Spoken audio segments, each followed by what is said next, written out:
quando nós estamos lidando com as coisas espirituais, nós precisamos entender assim, que tudo tem legalidade.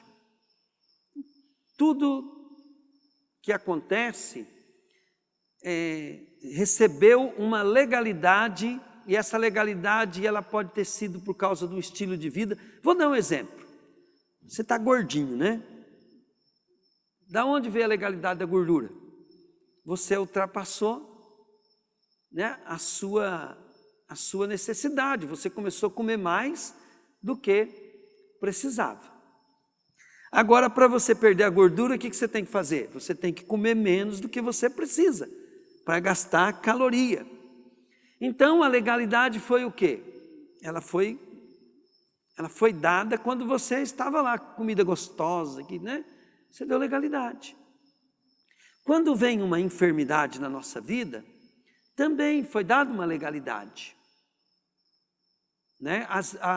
Sabe, querido, para você entender como é que funciona o mundo espiritual, quando nós começamos a fazer rituais muito pesados, o mundo espiritual começa a trabalhar no físico. Eu não sei se vocês já viram pessoas que têm agulha no corpo saindo. Já viram ou não? Já viram? Sim, na televisão às vezes parece. Acharam, né? Começa a sair agulha, parece caco de vidro nas pessoas, né? Tem pessoas que vão em algumas igrejas assim que mexem muito com o mundo espiritual, vomitam cabelo. Já viram isso? Falar disso ou não? Bom, existe um trabalho, né, na magia que se chama de voodoo. Existem trabalhos que eles colocam uma pessoa assim no chão e desenham. Depois eles põem o nome da pessoa que eles estão fazendo o trabalho. E ali eles fazem trabalho para matar a pessoa. Então eles jogam agulha, jogam cabelo, jogam tudo quanto é coisa ali no meio. Aí eles fazem uma coisa de pólvora, joga pólvora, mete fogo naquilo lá dá uma explosão, pum, e some tudo aquilo que estava naquele corpo desenhado, que representa uma pessoa, e toda aquela tranqueira vai para o corpo daquela pessoa que estava feito o trabalho ali. Também o voodoo, né? O voodoo é aquele bonequinho, né, que a pessoa faz, põe o nome ali, e a turma começa a fazer trabalho, e aí nome em boca de sapo, aí tem um monte de coisa.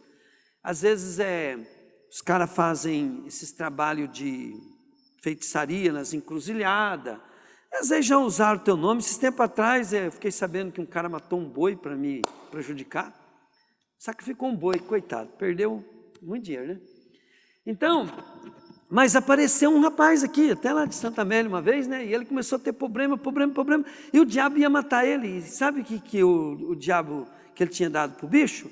Tinha dado acho que um cabrito ou um bode, não sei. Tinha dado um bode para o diabo. Aí o diabo estava... Porque o feitiço ele vira contra o feiticeiro também, né? E funciona assim. Então, quando você é uma pessoa totalmente dedicada a Deus e cheia do Espírito Santo, essas macumbas, esses feitiços não te pegam. Mas, se alguém fizer algum trabalho para a gente, ele foi pago para fazer, ele vai voltar, ele vai executar aquele trabalho mais cedo ou mais tarde na pessoa que mandou. Então, por quê? Porque o que o diabo veio, que ele veio para matar, roubar e destruir. E esses trabalhos pesados, eles dão autoridade para que os demônios possam trabalhar no físico, materializando. Tá? Pastor, mas o que o senhor quer dizer com isso? Bom, aqui eu falei de uma coisa bem forte, mas o que eu quero dizer é o seguinte: maldição sem causa não prospera. O maior macumbeiro, querido, da nossa própria vida é nós mesmos, tá? Quando você tem mágoa, ressentimento de alguém, vai estudar sobre isso para você ver quanto que isso traz de enfermidade para a tua vida. Por que nós temos que buscar Deus? Por que que Jesus teve que pagar todo aquele preço? Porque quando nós buscamos a Deus, querido, o que que acontece? O Senhor nosso Deus perdoa nós de todos os nossos pecados, nos purifica de toda maldade, e aí nós começamos a buscar na sua palavra a construção agora de uma bênção. Na palavra de Deus, quando eu estou obedecendo e deixando a palavra de Deus me transformar, eu estou construindo a bênção, assim como a maldição sem causa não prospera. Diga comigo, a bênção sem causa também não prospera. Então, se eu posso construir, querido, maldição sobre a minha vida por causa do meu estilo de vida, por que agora não buscar Jesus sabendo que eu vou construir bênção sobre a minha vida? Entenderam isso aí ou não? E quando vocês querem coisa mais forte, comece, querido, a adorar a Deus de uma maneira bem extremista, fazer sacrifício para Deus, orar, não para poder, querido, manipular o mundo espiritual, mas para que Deus também possa manifestar com o seu poder e seus anjos, né, manifestar a glória dele na tua vida. Começa, o Espírito Santo nos leva a fazer coisas. Por exemplo, eu passei um bom período da minha vida indo orar quase todo dia nos montes, na mata, né? Teve época, querido, que eu fazia jejum toda semana, 3 vezes, já fiquei até 40 dias sem comer, mas nada disso eu fiz, querido, sem o Espírito estar ordenando, coordenando. Então a gente vai buscando, vai orando, e a unção de Deus, ela vem sobre a vida nossa, e nós começamos a perceber que Deus está nos dirigindo. Se você gosta de coisa forte, você tem que saber que você vai ter que fazer coisas fortes. A Bíblia fala assim: chegai-vos a Deus e Ele se achegará a vós. Então, à medida que você age para Deus, Deus vai agir para você. Pastor, mas não é pela graça. Não vai pensando, querido, que você vai ser aquele crente que vai esperando as coisas, esperando Deus fazer as coisas vão acontecer. Não, você tem que fazer a sua parte. A sua parte é a fé, tá? Se você não fizer as suas partes, querido, pode ficar tranquilo que os macumbeiros, feiticeiros estão sendo inspirados pelos espíritos que governam eles a fazer maldade. E também, se você tem brecha na tua vida, através de ficar fazendo as coisas que vão trazer maldição para a tua vida, o diabo não perde tempo. Você sabe por que uma dor quando a gente expulsa uma dor, ela pode sumir de repente pelo poder de Deus? Por quê? Porque aquilo, querido, você tira aquela força no mundo espiritual. E aí o que acontece?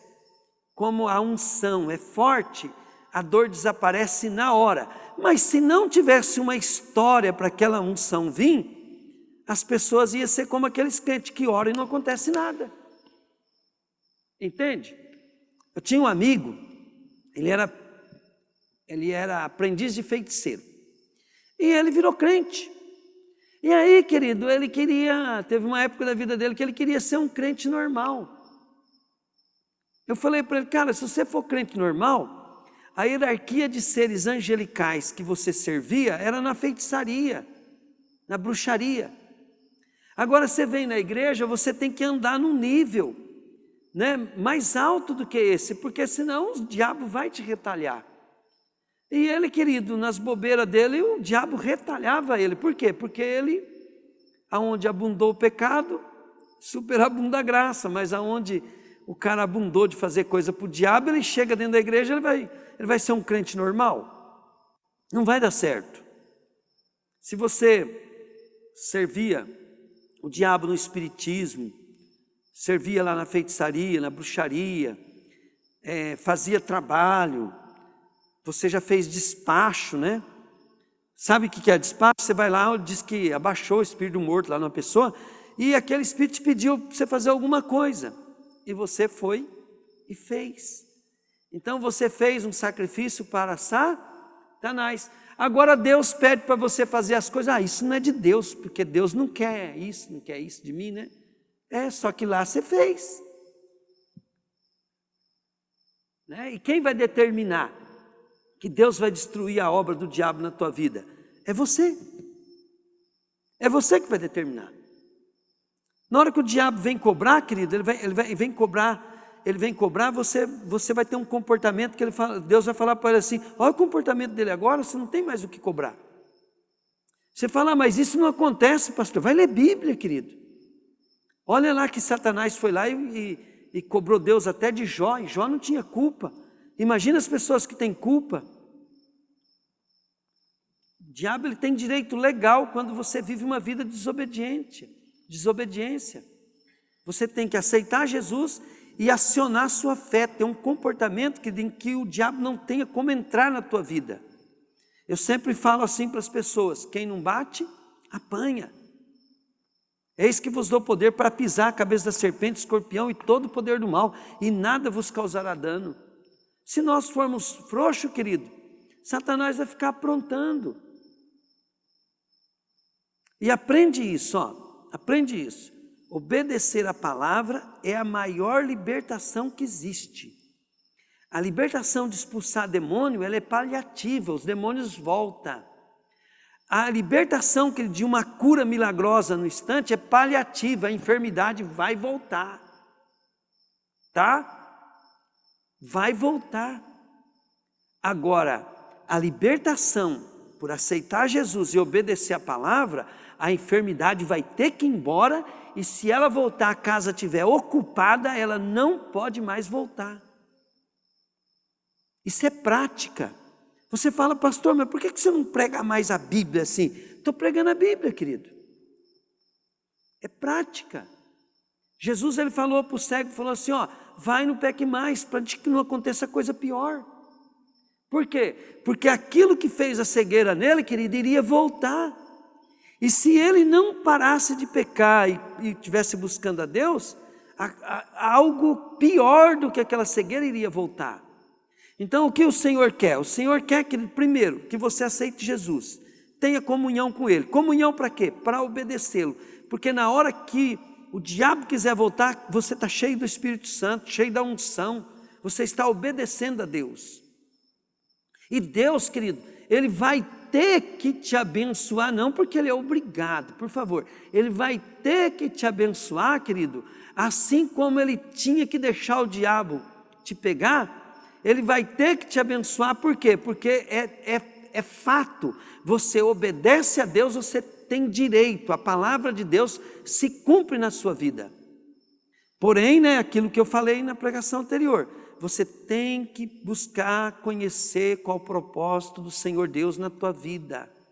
Depois que você sabe qual o propósito de Deus na tua vida, aí você vai ter uma razão para viver. E se você aí buscar a Deus, querido, o Senhor, a unção, o poder, a palavra de Deus, Ele vai fazer você prosperar em tudo que você pôr as mãos. Amém? Glória a Deus. Senhor, faz, Senhor Deus Todo-Poderoso, a nossa vida prosperar, Pai, em nome de Jesus, Pai, em nome de Jesus. Querido, essa é a razão de você estar orando. Quando você vai orar, você tem que ter certeza que Deus vai te responder. Por quê? Não foram vocês que me escolheram, pelo contrário, fui eu que os escolhi, para que vão e deem fruto, e que esse fruto não se perca. Isso a fim de que o Pai lhes dê tudo o que pedirem em meu nome. Olha bem, tudo que pedirem em meu nome. Quando você vê, querido, todo o contexto que Deus fala que você pode pedir e o Pai te dá tudo, você vai ver, querido, que isso está atrelado ao quê?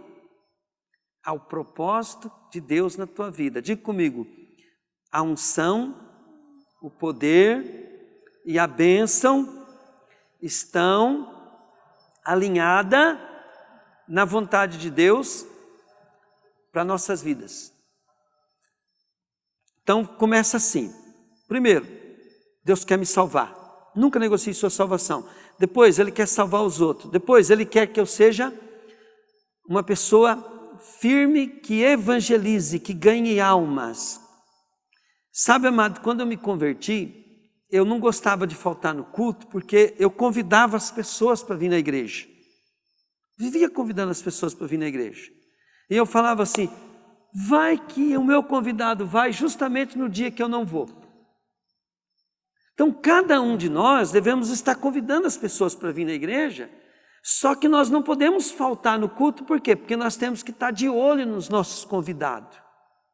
E não teve um culto, durante muitos anos da minha vida, ao qual, querido, eu não estava ali na expectativa que 2, 3, 4, 5, 10 pessoas, uma delas pelo menos, a maioria das vezes não ia ninguém que eu convidava.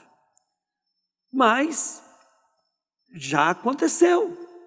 Eu não faltava em culto, mas aconteceu de eu ir em outra cidade, e justamente no dia que eu não estava na igreja, um convidado meu, outro dia, falou assim, poxa, rapaz, eu fui lá, você não estava. É que eu estava em Andirá, eu estava em...